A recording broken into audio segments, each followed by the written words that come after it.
Boa noite, irmãos. Saudamos a todos com a graça e a paz do Senhor Jesus. Iniciamos há algumas semanas uma pequena série de mensagens cristológicas nesse final de ano, cujo assunto e tema é o nascimento de Jesus, é o Natal. E queremos abordar alguns textos do Novo Testamento relacionados à pessoa, à obra, à vida, o ministério de Jesus Cristo, nosso Redentor, nosso Salvador. Os textos que nós vamos trabalhar nessa noite, primeiramente, são dois textos. Primeiramente, no profeta Isaías, capítulo 61. Peço que os irmãos abram, por gentileza, a sua Bíblia. Isaías, capítulo 61.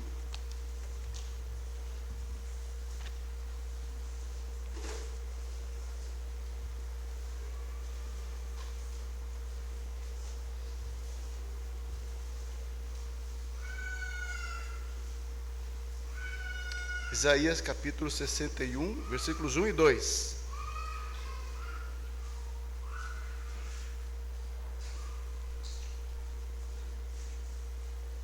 Isaías viveu lá por cerca do século VIII a.C. Sua mensagem tem quase 800 anos antes de Jesus.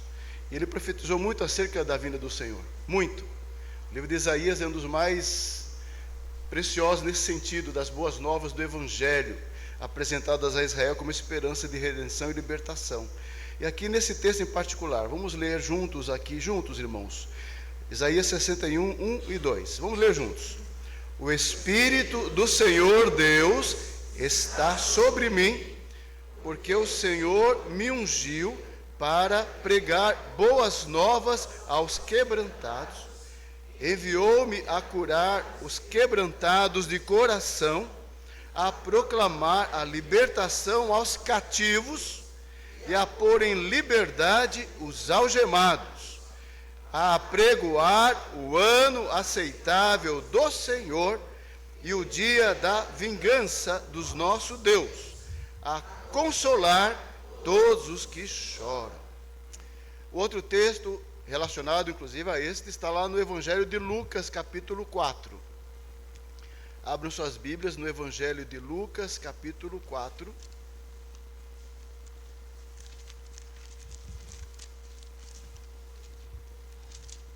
Versículos 16 a 30. Pode deixar que eu farei a leitura. Lucas, capítulo 4, versículo 16 até o 30. Jesus prega em Nazaré. Esse é o tema da nossa mensagem hoje. Indo para Nazaré, onde fora criado, entrou num sábado na sinagoga, segundo o seu costume, e levantou-se para ler. Então lhe deram o livro do profeta Isaías. E abrindo o livro, achou o lugar onde estava escrito: O Espírito do Senhor está sobre mim, pelo que me ungiu para evangelizar os pobres. Enviou-me para proclamar libertação aos cativos e restauração da vista aos cegos, para pôr em liberdade aos oprimidos e apregoar o ano aceitável do Senhor. Tendo fechado o livro, Jesus devolveu ao assistente, o assistente da sinagoga, sentou-se. E todos na sinagoga tinham os olhos fitos nele. Então passou Jesus a dizer-lhes: hoje se cumpriu a escritura que acabais de ouvir. Só ele podia dizer isso. E ele disse. Vamos trabalhar sobre isso. Todos lhe davam testemunho e se maravilhavam das palavras de graça que lhe saíam dos lábios.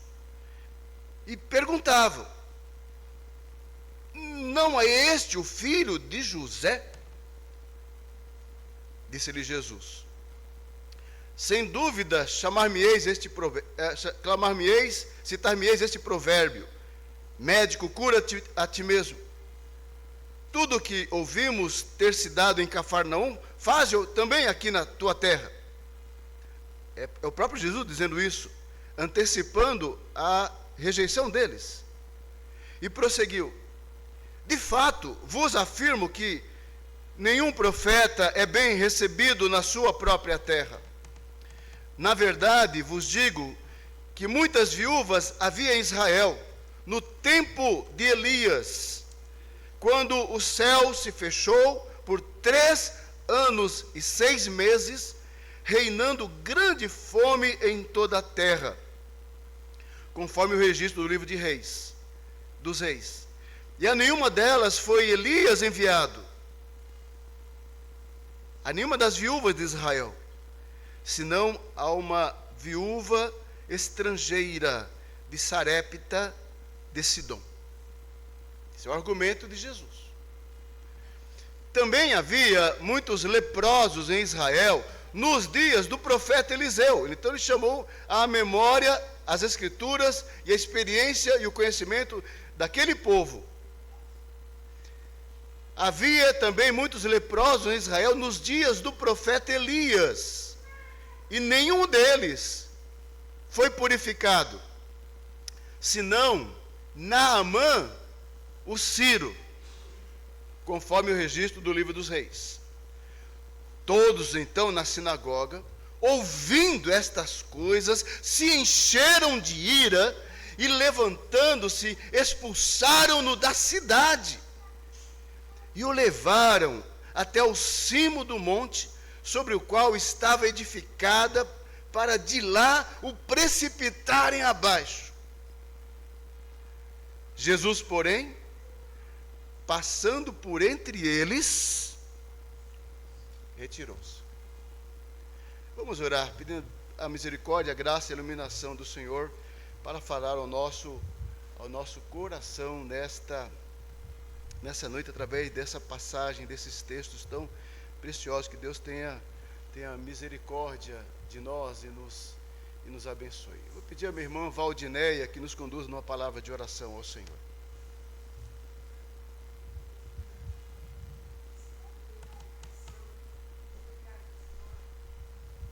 Pela tua palavra lida aqui, ó Deus, que possamos compreender a tua mensagem, Senhor, que o Senhor já colocou no coração do teu servo, para que possamos compreender esta palavra, ó Deus. Amém. Que o nosso coração, que a nossa mente esteja voltada somente para te ouvir, ó Deus.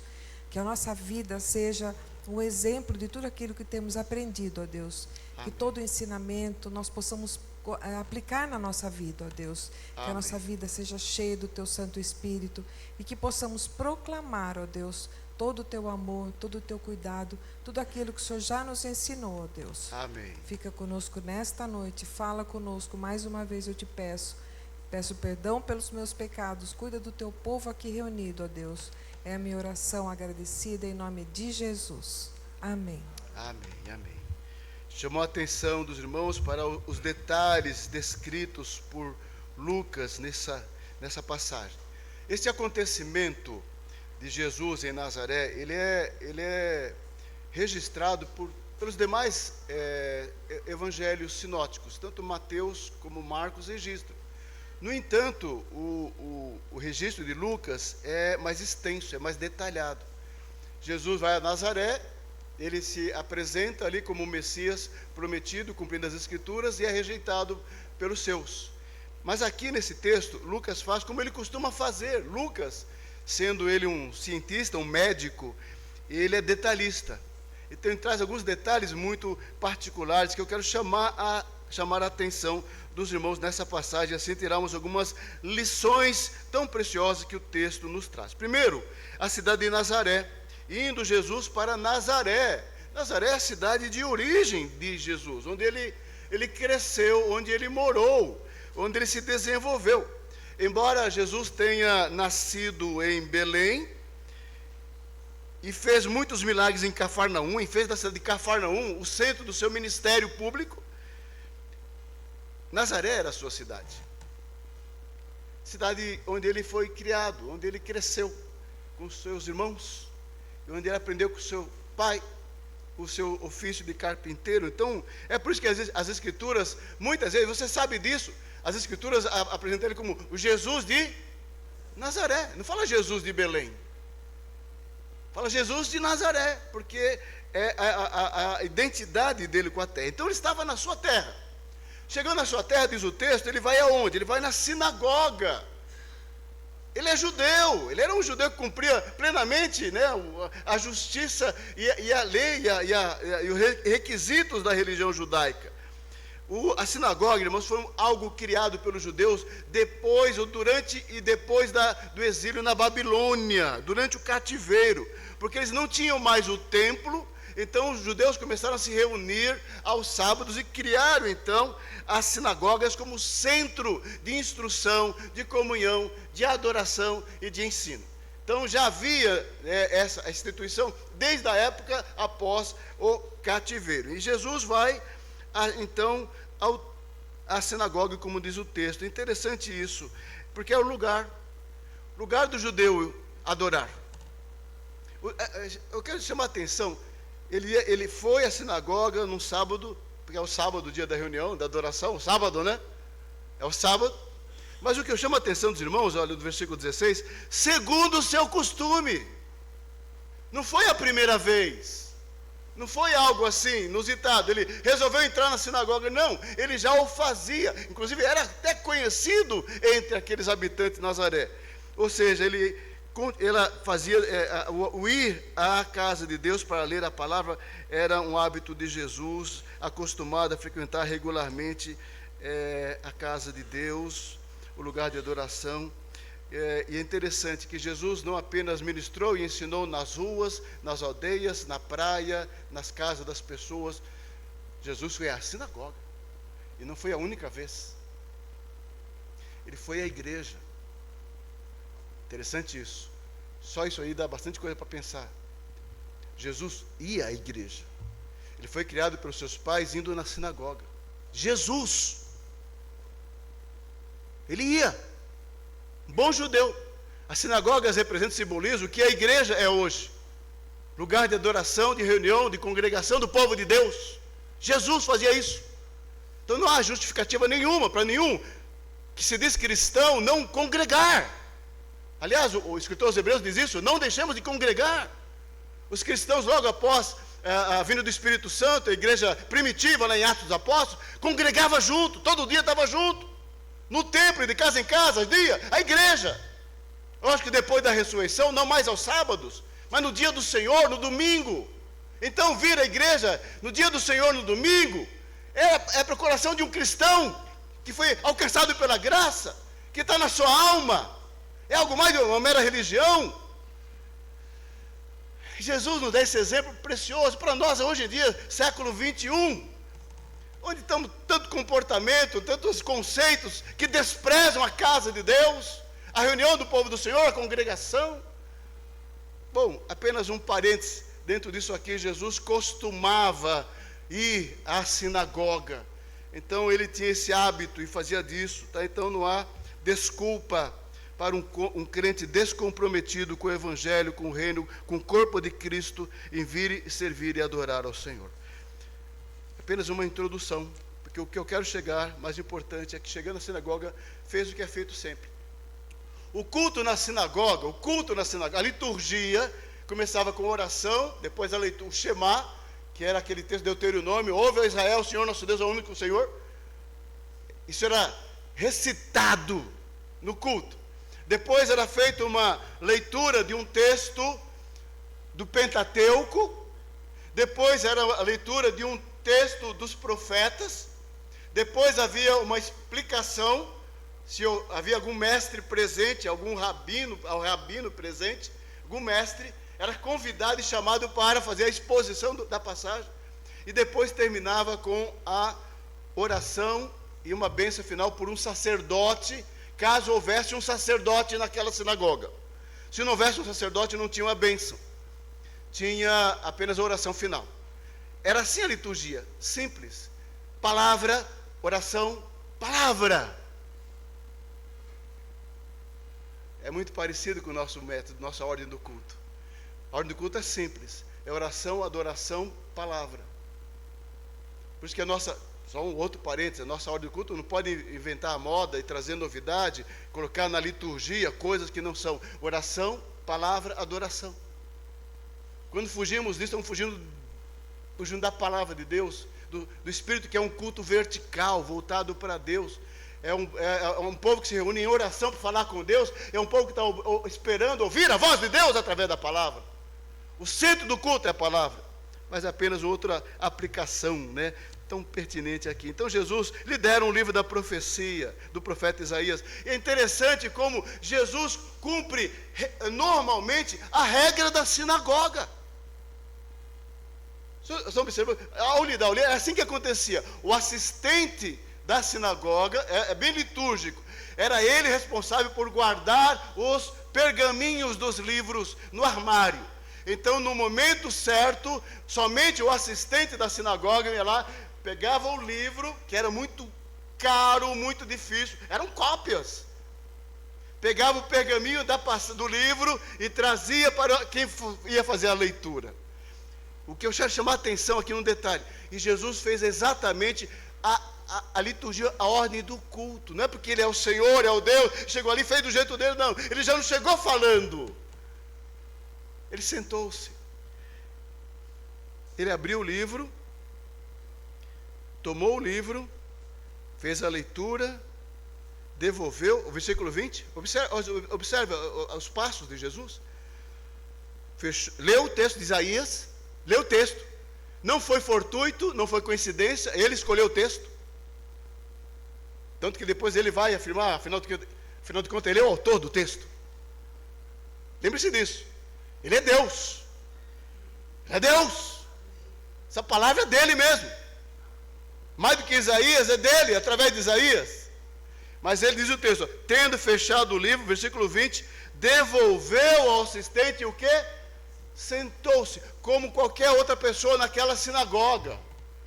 Notem o detalhe de Jesus dentro cumprindo a ordem, coisa que às vezes os cristãos não tem que ter ordem, né? Não tem que ter isso. Para que isso, né? Tem que deixar fluir, sabe assim? São contra a ordem, a liturgia e a ordem da casa de Deus. É porque é uma cultura do homem, ser humano rebelde, sem Deus, né? No coração do homem há uma rebelião. Desde Adão e Eva, o ser humano rejeita a palavra e a ordem que Deus estabeleceu. Então, às vezes nós trazemos isso, mesmo sutilmente, em pequenos detalhes.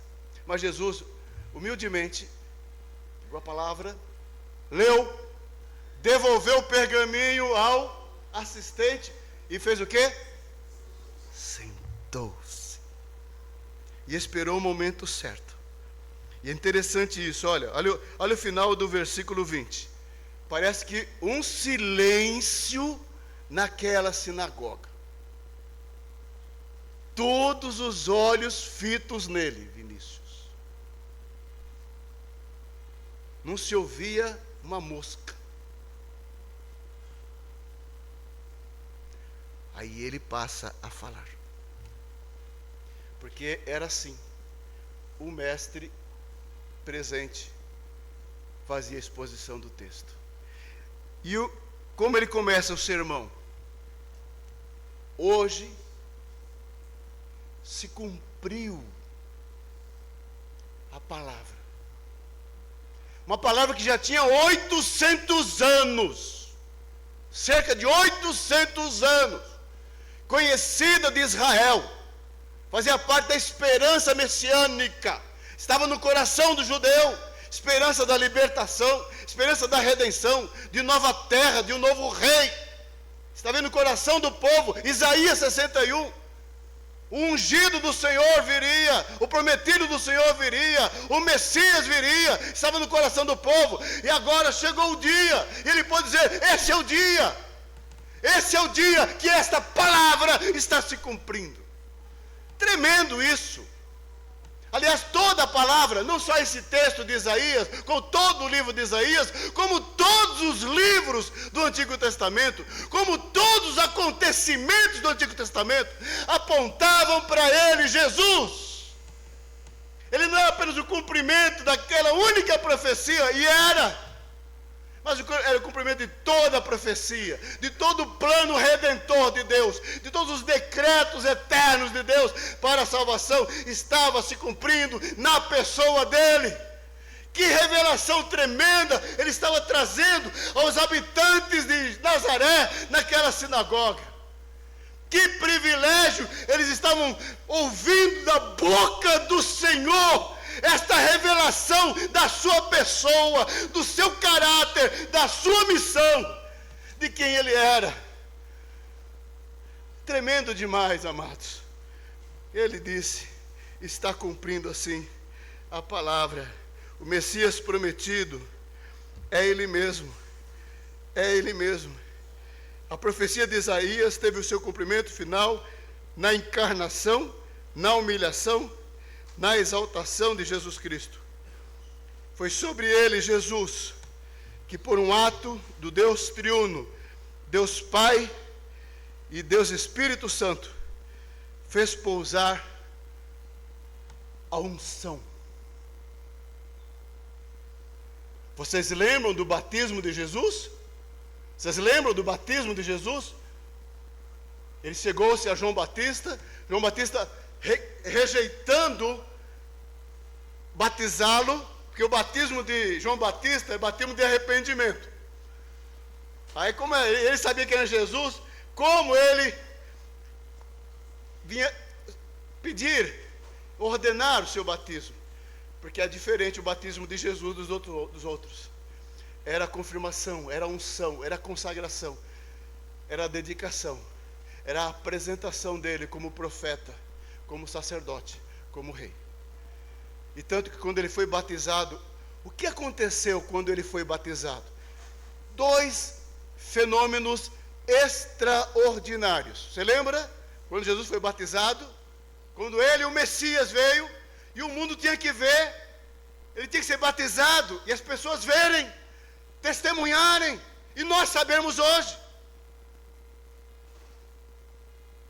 Porque veio a confirmação divina do Pai, uma voz divina disse o quê? Este é o meu filho, em quem me agrado e me deleito. É uma confirmação do Pai, do seu plano maravilhoso. Ouçam-no, creiam nele, se prostrem diante dele.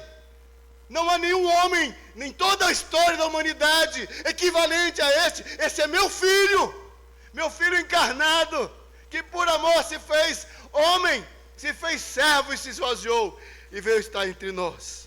Então a profecia do Messias é ele, quando diz, o Espírito do Senhor está sobre mim, dito por profeta, foi cumprido nele. Foi ungido pelo Senhor para uma tarefa. Que tarefa? Pelo que me ungiu para evangelizar os pobres, ele fala, cumprido Isaías, proclamar libertação aos cativos, restauração da vista aos cegos, pôr em liberdade os oprimidos e apregoar o ano aceitável do Senhor. Tudo isso nele se cumpriu perfeitamente. Evangelizar os pobres, pobres de espírito, os quebrantados de espírito, aqueles que diz lá em Mateus capítulo 5, nas bem-aventuranças, bem-aventurados os pobres de espírito, porque deles é o reino de Deus. São os quebrantados e aflitos em sua alma, pela sua condição, e têm noção da sua miséria pessoal. É os homens contritos no coração, humilhados. Ele fala, meu Deus, eu não mereço nada, meu Deus, eu não sou digno, meu Deus, eu sou pecador, meu Deus, tenha misericórdia de mim. Esse é o quebrantado, esse é o pobre de espírito. Não é o homem soberbo, como é a nossa humanidade, soberba, orgulhosa, dura no coração, vaidosa. O homem duro, cada vez mais duro por causa do pecado. Despreza o Evangelho, rejeita o Evangelho, zomba do Evangelho, escarnece do Evangelho. E estão aí fazendo seus discípulos na humanidade, pelo mundo afora. Criando homens jovens, uma geração perdida, vazia, vazia de propósito da existência, vazia, precisando desesperadamente de Deus, que só a igreja do Senhor na terra tem essa mensagem de esperança, de redenção, de libertação, de salvação, que é Jesus Cristo. Por isso ele diz: o Senhor me ungiu, o Espírito me ungiu para evangelizar, para pregar as boas novas, uma mensagem de esperança ao aflito e abatido de espírito. E assim que vem Jesus falando ao coração, aqueles que estão aí quebrantados na vida, batalhando na vida, procurando orientação, sentido para a sua existência, mas se humilham quando vem à casa do Senhor, se humilham quando ouve a palavra do Senhor. Meu Deus, essa palavra é para mim, Deus está falando ao meu coração, eu preciso voltar para Deus, eu preciso me entregar ao Senhor. Esse é um quebrantado de coração, um contrito. O Senhor veio evangelizar os contritos, os pobres, mas Ele veio também trazer liberdade aos cativos, proclamar libertação aos cativos. Que maravilha, é a missão do Messias. Ele é o Messias de Isaías, ele é o Messias esperado por Israel, é ele o Messias. Por isso que ele falou: hoje se cumpriu, eu sou esse aqui, eu sou o Cristo, eu sou o Messias, eu sou o esperado, eu sou o ungido de Deus. E vim para libertar os pobres e tirar cativos os oprimidos, os que estão escravizados pelo pecado, por Satanás. E assim Ele fez, e assim Ele fez no seu ministério, andando pelas cidades, pelas estradas da Palestina. Jesus se encontrava com pessoas aflitas, pessoas escravizadas por Satanás.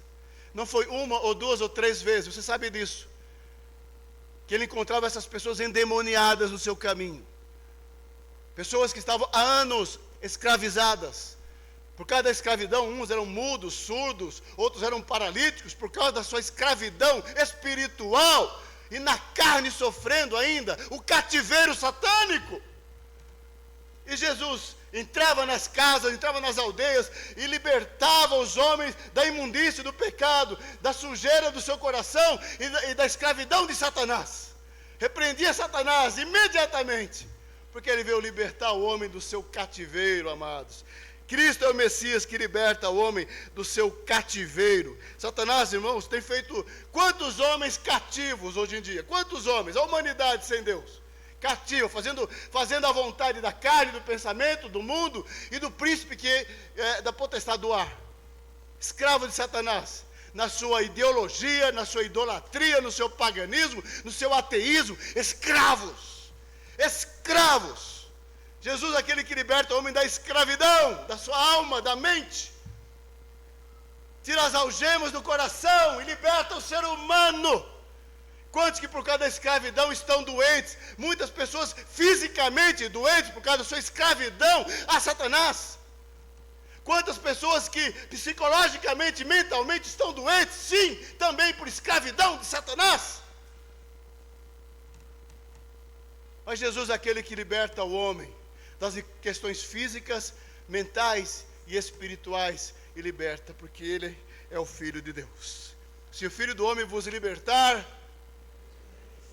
onde Jesus entrava era paz, onde Jesus entrava, por isso que ele fala: paz seja convosco. Onde Jesus entra é paz, onde Jesus entra é vida, onde Jesus entra é liberdade, onde Jesus entra é salvação. Salvação. Isso é tremendo, amados, porque Ele é o Messias que veio evangelizar os pobres e libertar os cativos. E diz mais o texto: e veio restaurar da vista os cegos. Cegos, não apenas física e clinicamente cegos, e Ele o fez. Ele o fez. Quantos cegos não foram curados por Jesus? Quantos não foram curados? Né? Temos registros, alguns registros na palavra: o cego de Jericó, o cego de nascença em João capítulo 9. São ilustrações do poder dele. Ele é a luz do mundo, que veio trazer a luz de Deus à humanidade em trevas. Uma cegueira não apenas física, uma cegueira espiritual, uma cegueira da alma. Pessoas que não enxergam um palmo à sua frente, se não for um milagre de Deus na sua vida. Não entende um versículo, se não for a iluminação do Senhor, trazendo luz à sua alma. É a graça do Senhor. Jesus é o Messias. Jesus é o Messias que restaura os cegos. Nós éramos cegos. Tem um hino que eu acho tão lindo. Ó, quão cego eu andei, e perdido vaguei. Mas o Senhor, na sua graça, me visitou. Não é lindo esse hino? Eu estava preparando essa mensagem, eu me lembro do hino. Aí ficava cantando. Porque eu pensei na minha própria história. Quão cego eu era, quão perdido eu era, quão escravo eu era. Mas Jesus me libertou, me iluminou a minha vida. Ele veio trazer restauração aos cegos. Ele veio apregoar liberdade aos oprimidos. Aqueles que estavam cegos, diz o texto, é o Messias, é o ungido de Deus. Ele veio libertar os oprimidos, restaurar as pessoas libertas da opressão. Quantas pessoas sofrendo, gente, quantas pessoas hoje em dia oprimidas pela vida, pelos problemas, pelo sentimento, pelas tristezas da vida, pelas frustrações, pelas depressões. Não são apenas as tribulações da vida, não. É uma opressão do mundo e de Satanás no coração das pessoas. Pessoas que andam sobrecarregadas. Não é apenas são endemoniadas, não. Estão sobrecarregadas, cansadas, nem sabem explicar porquê. A vida sem sentido, a vida sem gosto, a vida porque estão oprimidas. Jesus, aquele que nos liberta de toda a opressão. Toda a opressão. Ele tira a tristeza, a angústia, a depressão, né, e dá sentido, dá alegria, regozijo, libertação. Louvado seja o nome do Senhor. Esse é o Messias, simbolizado com símbolos de Natal, sim, para celebrarmos e não esquecermos de cantar ao Senhor, mas ele está muito além de qualquer clichê ou símbolo que nós possamos usar. Ele é grande demais, ele é maravilhoso demais, que nesse Natal, esse Cristo, Messias, assim, reine abundantemente no teu coração. Você seja cheio do Espírito Santo do Senhor, amado. E possa vislumbrar a glória, o poder, a majestade desse Cristo, que é o Messias, assim, maravilhoso, veio libertar. E ele finalmente termina assim, além de curar, restaurar, libertar, e para pôr em liberdade e apregoar o ano aceitável do Senhor. Alguns apregoar o ano aceitável do Senhor. Alguns estudiosos entendem que essa expressão, apregoar o ano aceitável, é uma referência da Escritura ao ano do jubileu. É uma interpretação muito aceita, mesmo entre os reformados, que essa expressão, apregoar o ano aceitável, é uma referência ao ano do jubileu, lá no passado, lá para o povo de Israel, lá em Levítico. Lembram do ano do jubileu? A cada 50 anos, Levítico, capítulo 25, a cada 50 anos, os israelitas separavam um ano. Nesse um ano, é um ano de jubileu, de liberdade. Se o judeu tinha um escravo, libertar. Se ele tinha alguém que tinha uma dívida de terra, tinha que devolver e voltar para o seu dono. Ou seja, é um ano de liberdade. Muito interessante o ano do jubileu. É graça, a gente vê graça na Bíblia toda, até dentro da lei tem a graça. Era a graça. No ano 50 é o ano de libertação. As pessoas ansiosas esperavam o 50º ano para se libertar das suas dívidas, das suas questões mais sérias da vida. Qual é a relação com Jesus? Tudo. Tudo. Ele é aquele que é plena libertação do pecado e de Satanás, da ira de Deus, da condenação eterna. Jesus é o Filho do homem que veio libertar. Por isso somos verdadeiramente livres. Ele nos liberta da lei, da culpa, de Satanás e do pecado e suas consequências. Quando Jesus liberta alguém, este verdadeiramente está livre, regozijando-se na gloriosa liberdade dos filhos de Deus. Por isso, em Cristo, nós só temos um Senhor. que é Jesus. Viu, irmãos? Só tem um Deus e só tem um Senhor. Não tem nenhum outro personagem, por mais importante que você acha da literatura, ou da ciência, ou da filosofia, ou da política. Não existe nenhum homem, nenhum ser humano, a quem devemos seguir, se somos crentes, e dar a nossa vida, e o nosso coração, e a nossa fidelidade, e a nossa paz, a nossa alegria, a nossa esperança, a não ser Jesus Cristo. Não coloque a tua fé, a tua esperança em homens, em pessoas, quem quer que seja, mas apenas no Senhor Jesus, porque Ele é o Messias. Os judeus não entenderam, mas eu fico a perguntar, será que nós crentes entendemos isso? Meu Deus, a forma como vivemos a nossa vida cristã, como levamos a vida cristã, vai responder se até que ponto entendemos quão único é o Senhor Jesus, o nosso Messias.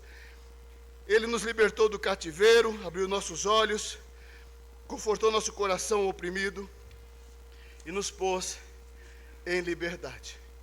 Bom, depois que ele fez isso, que é o ato do Messias, é a tarefa do Messias, os nazarenos simplesmente rejeitaram Jesus. Tiveram duas reações.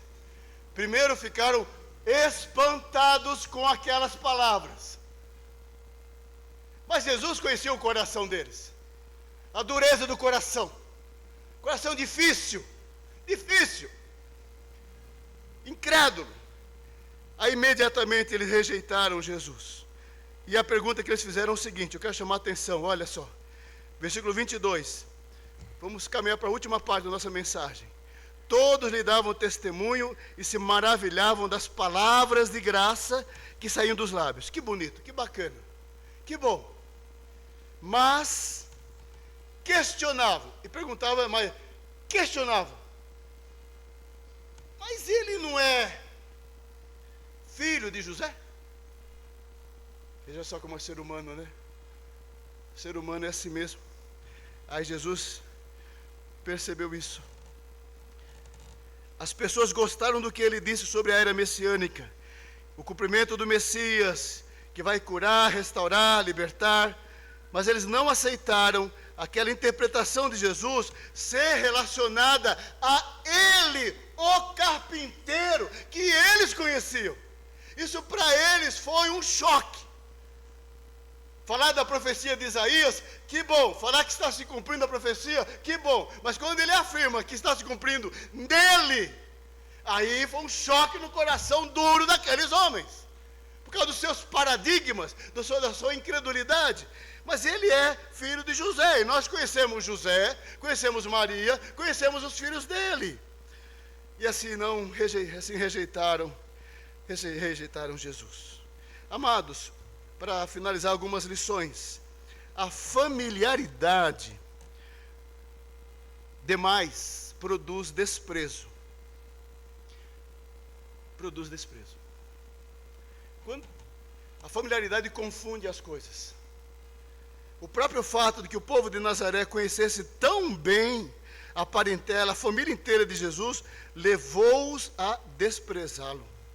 Aí Jesus afirma, vocês vão me citar um provérbio popular, médico cura a ti mesmo, tudo que ouvimos em Cafarnaum, então faça na nossa terra. Jesus, assim, ele mesmo fez essa menção ali, né? Como que diz assim, você é esse Messias mesmo? Então aquilo que nós estamos ouvindo, que você está fazendo de milagre, lá em Cafarnaum, lá na Judéia, faça aqui e prova que você é esse Messias. Sabe o que ele fez? Ele não fez.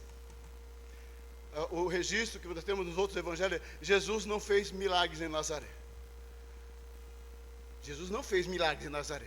Porque Jesus não é pressionado por ninguém. Deus não é pressionado por ninguém.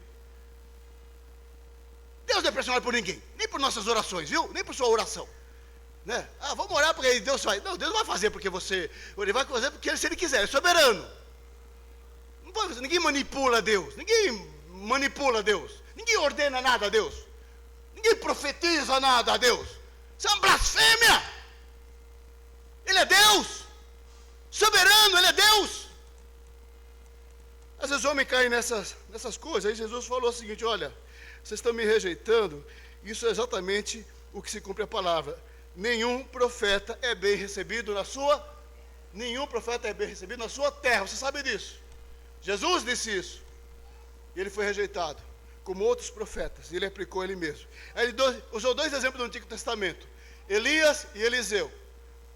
O exemplo de Elias foi quando veio seca na terra. Elias foi para outra região e lá encontrou uma viúva estrangeira, viúva de Sarepta. E lá Elias ficou lá e fez um milagre na vida dela, a providência agindo, e ele foi até uma outra viúva. O segundo exemplo, na época do profeta Eliseu, quando Naamã, um general sírio, veio leproso e procurou o profeta Eliseu e foi curado da lepra. Aí Jesus usou dois exemplos de gentios. Bom, se eles já estavam endurecendo o coração e rejeitando Jesus, aí a coisa desandou. Aí foi que eles ficaram bravos, totalmente bravos, e resolveram fazer o quê? Pegar Jesus, levaram para fora e tentar matar. A gente lê a Bíblia, muitas vezes, a gente lê muito corrido a Bíblia. Acho que para cumprir nosso programa, né? E esses evangelhos, a gente tem que ler devagar e atentar nos detalhes. Os nazarenos tiraram Jesus dentro da sinagoga, levaram para a ponta do abismo, porque a cidade de Nazaré fica sobre as montanhas, uma região alta. Levaram Jesus, olha só, a reação imediata. Olha, e ainda nem era o tempo dele ainda. O tempo dele vai ser lá mais na frente do início do seu ministério. Mas ali foi tão forte a reação dos nazarenos, nem foi nada lá dos fariseus, e nem foi nada dos anciãos, foi lá dos nazarenos, os próprios compatriotas. O ódio veio das pessoas próximas, as pessoas conhecidas. As pessoas conhecidas foi que odiaram-no e tentaram matá-lo, jogando do precipício. Obviamente que o milagre aconteceu, que ele saiu andando. Mas aqui está o registro do tamanho. Primeiro, rejeitaram, porque diziam: nós conhecemos. Muita familiaridade gera desprezo. A fonte dessa falta de honra, às vezes, está na inveja. Achavam que conhecia o pai, a mãe, e ele, a história dele. Então, o coração endurecido. Jesus destacou que, além de esperar a rejeição de sua própria cidade, o seu ministério iria se estender até os gentios, e o deixou eles mais irados ainda, tentando o matá-lo. Assim Deus o resgatou através de um milagre extraordinário daquela situação. Isso chama muito a atenção. Quando o homem, na sua incredulidade, não percebe as coisas espirituais. Nós julgamos segundo o nosso pretenso conhecimento. Tome muito cuidado de fazer julgamentos no reino de Deus por aquilo que você acha que sabe da vida das pessoas. O que você conhece do pastor, dos presbíteros, dos irmãos. Aí a gente fazemos julgamentos. Por mais que a gente diga que não, a gente faz. Nós fazemos comparações. Nós classificamos as pessoas, é melhor, não é melhor. Nós fazemos isso. Ao fazê-lo, nós agimos na nossa humanidade. Muitas vezes sem maturidade. Nós julgamos o outro, às vezes, e somos cruéis nos julgamentos, muitas vezes.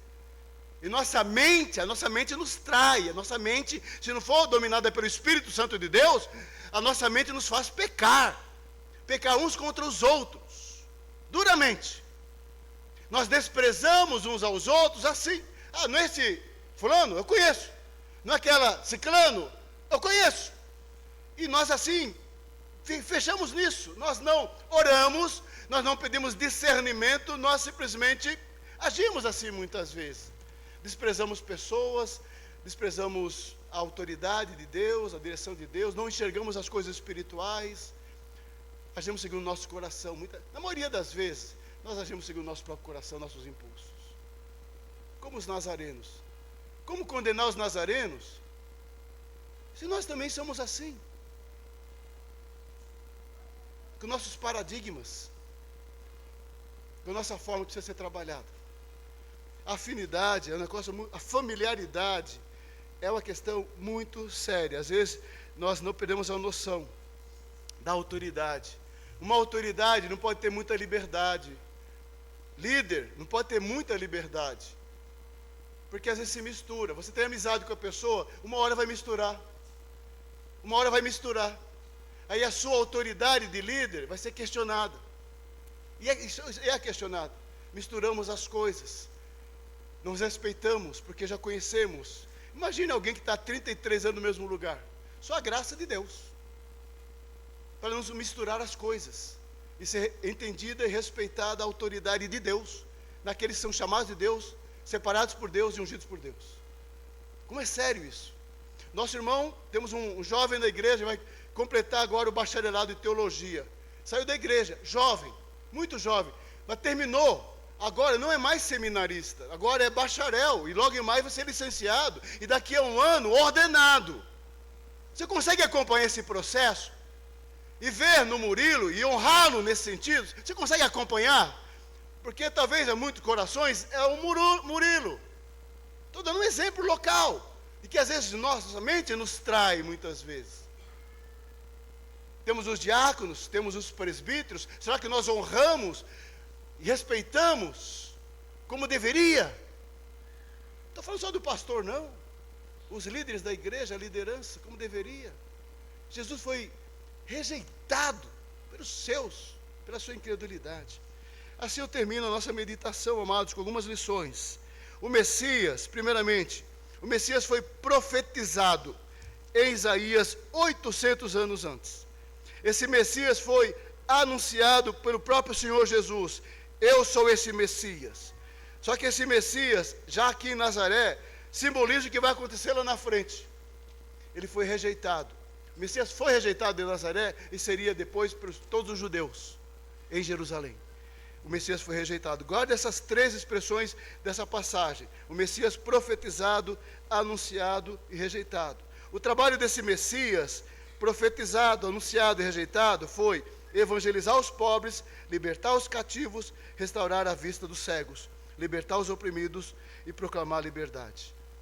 Algumas aplicações finais dessa passagem. Primeiro, deixar de ir à igreja impede uma pessoa de obter uma bênção para si, para a congregação a que pertence e para o reino de Deus, conforme Hebreus 10. Jesus ia à sinagoga. Em certa medida, os versículos que dizem assim, ele me ungiu para, expressam que há um mandato. Jesus, como Messias, foi separado, ele foi ungido, ele foi confirmado. A obra de Deus e a causa de Deus não é feita no impulso, na emoção, no sentimento. A obra de Deus no reino, na igreja, é designado, é capacitado, é separado e é confirmado. O Senhor me ungiu. Foi assim com Jesus. É por isso que hoje à noite, logo após a Santa Ceia, o que vai acontecer aqui entre nós? A posse dos que foram eleitos e designados. É a confirmação. Tem que haver, é um processo. Não é simplesmente do coração, da emoção. Quando Jesus fala, hoje se cumpriu, que coisa maravilhosa. É o Deus do presente, é o Deus do hoje, é o Deus que se revela em Cristo, que está no controle do tempo, do Kairos e do Cronos, de todo dia de nossa vida. Então nós temos que aproveitar cada oportunidade de viver para promover a causa de Cristo. Mais duas aplicações, quando ele fala, nenhum profeta é aceito em sua terra. Então, amados, valorize e honre seus líderes, seus professores, e todos aqueles que ministram na obra de Deus, e todos aqueles que têm a autoridade de Deus, mesmo fora da igreja. Porque toda autoridade é constituída por Deus. Romanos 13.